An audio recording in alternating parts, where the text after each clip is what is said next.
តែក៏មួយទងជាអនុសានាងជាតំណាងសេចក្តីស្នេហា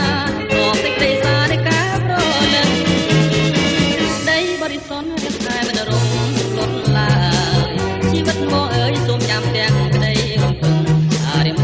មិនបងមាសមេនាងស្នេហ៍រៀងថាជាអនាគ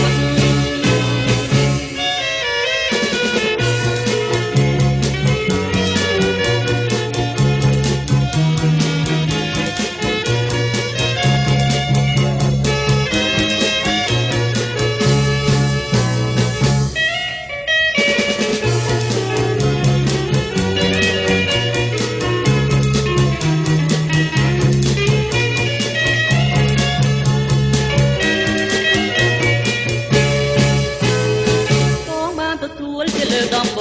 ងបងហងនេះខឹងព្រៃស្រមានន័យពុងបំផុតឲ្យស្រយន់ប្រយងហងអាស្មាតាមសាដែលស្នេហាផ្ញើមក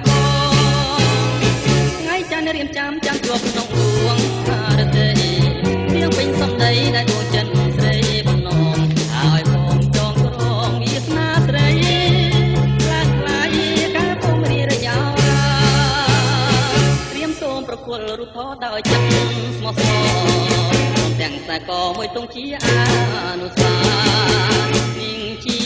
តំណាងសេចក្តីស្នេ